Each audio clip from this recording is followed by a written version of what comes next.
আমরা জানি রমজান মাসে শয়তান বন্দী হয়ে যায়, কিন্তু তবুও কিছু মানুষ শয়তানি করে। কিন্তু কিভাবে? না মানে রোজার মাসে কিছু মানুষ বেশি ভদ্র হয়ে যায়, কিন্তু তারা জানেও না যে তাদের এই ভদ্রতাই হচ্ছে এক প্রকার উশৃঙ্খলা। What's up guys, it's me Protta and this is month of Ramadan.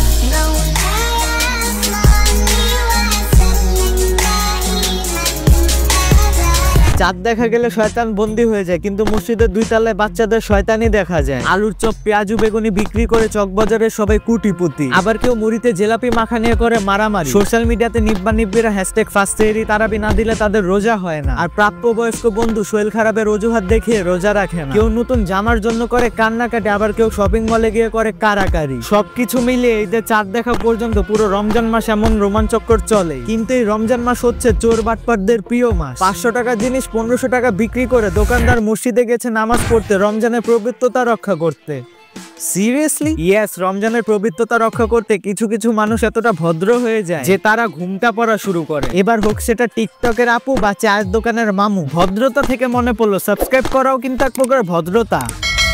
Yes, চায়ের দোকানের মামুর এতটাই ভদ্র যে নিজে রোজা রাখে, কিন্তু যারা বেরোজাদার তাদেরকে সাহায্য করে। মেনশন করুন আপনার সেই ফ্রেন্ডকে যে সেহরি খাওয়ার পরে সিগারেট খেয়ে রোজা রাখে, আবার ইফতারের পর ধুমায়া। তাহলে ভাই সারাদিন কষ্ট করে না খেয়ে থাকার কি দরকার? কি ভাবছো তোমাদের খুব সোয়াব হচ্ছে? সোয়াব থেকে মনে পড়লো, বিশ্বের সব মুসলিম দেশে ব্যবসায়ীরা রোজার মাসে সব শিথিল করে দেয়, সেখানে বাংলাদেশের ব্যবসায়ীরা রোজার মাসে দ্রব্যমূল্যের দাম 2-3 গুণ বাড়িয়ে দেয়। সত্য বলতে এসব অসাধু ব্যবসায়ীদের দোষ দিয়ে লাভ নেই, জাহান্নাম তার এমনিই বানায় নাই।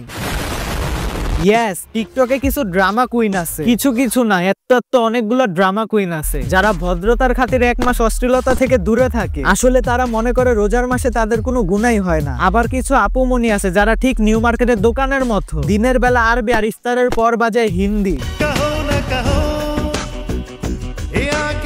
আমার তো মনে হয় শয়তান আপনাদের থেকেই শয়তানি শিখছে।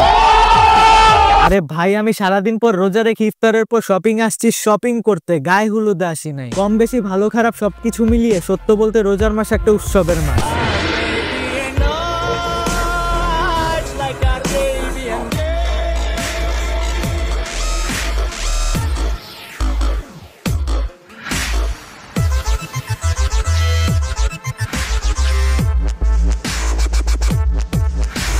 তারাবি সেহরি ইফতারের আয়োজন করতে করতে প্রথম 10 দিন শেষ হয়ে যায়। তারপর কবে কখন কোথায় কোন গ্রুপের সাথে ইফতার পার্টি করবো এটা ভাবতে ভাবতেই 20 রোজা চলে যায়। আর শেষের 10 দিন colour two matching, cutting to fitting, এখানে ওখানে চারপাশে শুধু।